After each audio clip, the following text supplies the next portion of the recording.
Good afternoon, on what is a mild, bright and sunny day. It is Tuesday the 2nd of April and I'm in the Read Nook with a nice hot cup of tea and a parcel to my box.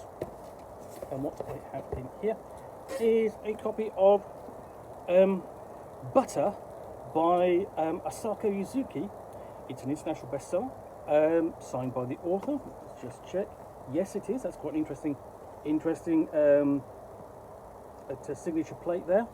So we have, there are simply two things I cannot tolerate: feminists and margarine. So this I picked up essentially because it's a translation from a Japanese work of detective fiction, and I'm always interested in detective fiction from outside of this English-speaking world. You've always got an interesting approach to the genre, one that you might not have come across before.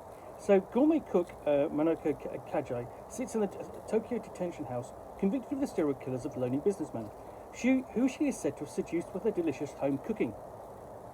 The case has captured the nation's imagination, but Kajai refuses to speak with the press. That is until journalist Riki Mishida writes a letter asking for her recipe for beef stew, and Kajai can't resist writing back.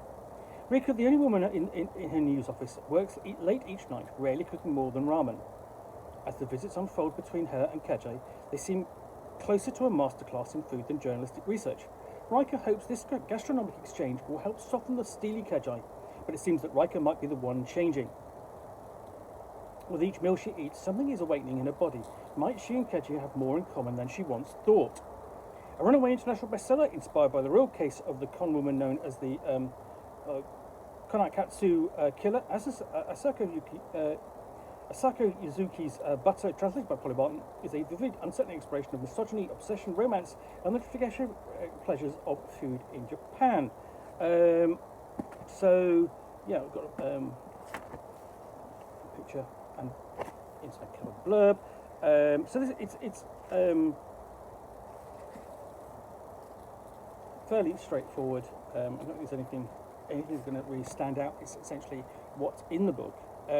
But as I say, it's sort of an active detection after the fact, as it were, with this. And I think that's what's going to make it interesting, as well as from a different perspective from an investigative journalist in a society which is different from the one I'm used to.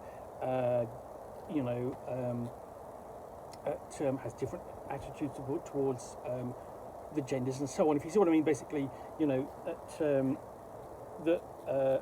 differences between how Japanese society looks at men and women and treats them and so on, it is different from what I've read, and I think that's what this is going to explore, and it's going to be interesting to read about. So this is a short unboxing of the Nook.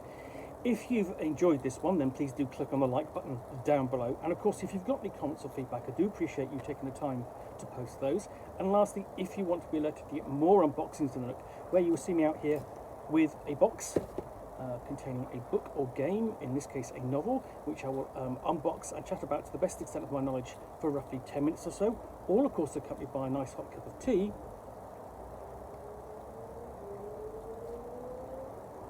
Then please do click on the subscribe button down below.